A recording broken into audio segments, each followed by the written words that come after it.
Zero point থেকে সদরঘাট এই রাস্তা উন্মুক্ত রাখতে হবে, কোনো সিরিয়াল ব্রেক করা যাবে না। এবং সিরিয়াল ব্রেক করা আমি মুখে মুখে বলছি না, শুধু ওই লঞ্চের এগেনস্টে অ্যাকশন নেওয়া হবে, দরকার হলে তার লাইসেন্স সাসপেন্ড করব যদি সিরিয়াল ব্রেক, সে যেই হোক, তার যত পাওয়ারই থাকুক না কেন।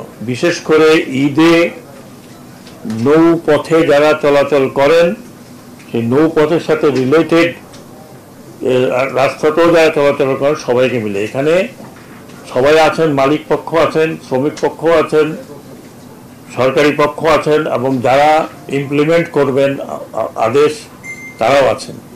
তো সবার সাথে কথা হয়েছে, আমরা কিছু ইনস্ট্রাকশন দিয়েছি এবং এই ইনস্ট্রাকশন ওনারা মাথা পেতে নিয়েছেন, এবং যেহেতু ইনস্ট্রাকশনগুলো কার্যকর হবে ওনাদের সুবিধার জন্য, যাত্রীদের সুবিধার জন্য। প্রথম হচ্ছে যে আমরা এই কাজটা শুরু করব 15th of Ramadan, 15 রমজান থেকে 15 রমজান থেকে এই যা যা বলা হয়েছে এগুলো কার্যকর শুরু হবে।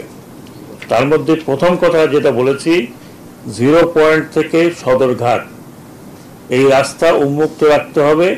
যত্রতত্র বাস, 3টা বাস একসাথে দাঁড়িয়ে বন্ধ করতে পারবে না। পারলে আমি রিকোয়েস্ট করেছি পুলিশকে যে ওনারা 3 জায়গায় ওনাদের ক্রেন নিয়ে দাঁড়িয়ে থাকবেন, দরকার হলে বাস ক্রেন শুধু উঠিয়ে নিয়ে যাবেন, hacker crane what ever it is.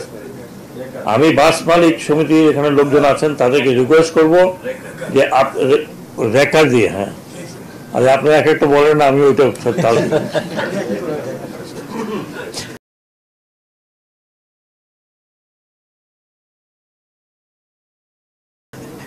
একটা দুইটা বাস নিয়ে গেলে আমার মনে হয় আমাদের দেশের খুব ক্ষতি হবে বলে মনে হয় না।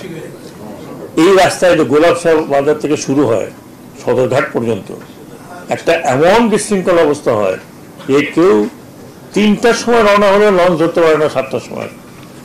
এইটা একটা সভ্য দেশ, একটা সভ্য শহরে এটা হয় না। কেউ কিছু করতে যদি না পারে, আমি এই অন্তত এই কটা দিনের জন্য বলছি, বাস মালিক যারা সমিতি আছেন, বাস মালিক, আমি অনুরোধ করব যাতে এটা আপনারা মেনে চলেন, অন্তত এই জায়গাটাকে খালি রাখবেন, যাতে যারা যাত্রী আছেন, লঞ্চে যাত্রী যারা যান, তারা অত্যন্ত সাধারণ পরিবারের মধ্যবিত্ত, নিম্ন মধ্যবিত্ত লোকেরা যান। না হলে যাদের গাড়ি আছে তারা আজকাল পদ্মা সেতুর উপর দিয়ে 700 টাকা করে দিয়ে তো আগেই চলে যাবে, বাসও যাবে। এটা হলো নাম্বার 1। নাম্বার 2 হচ্ছে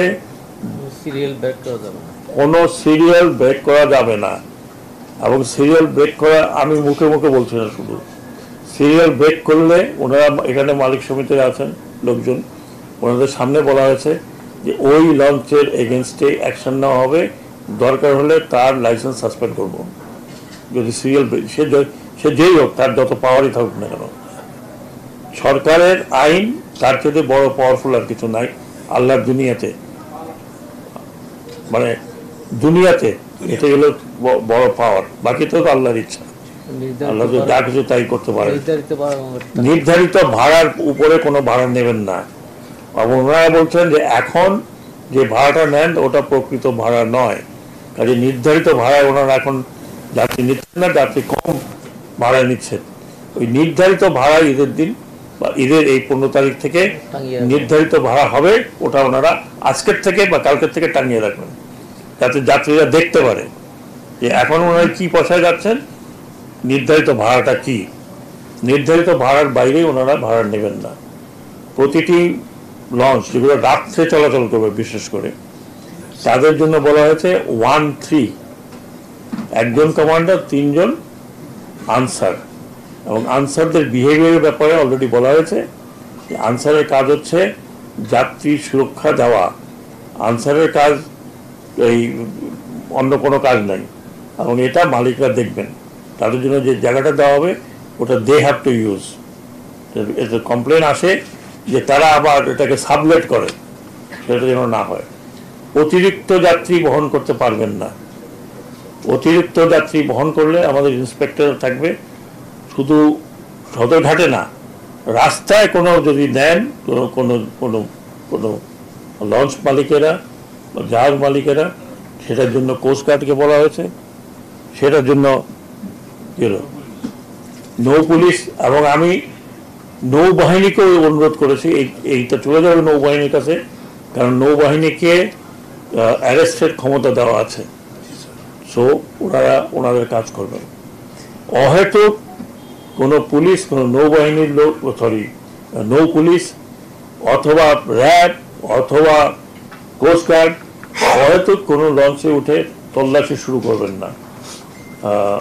ও যদি সেটা করেন তাহলে আমি লঞ্চ কর্তৃপক্ষকে বলবো আপনারা একটা কমপ্লেন দেবেন, উই উইল টেক অ্যাকশন। ওখানে পাক বিতণ্ডতা করার কোনো কারণ নেই।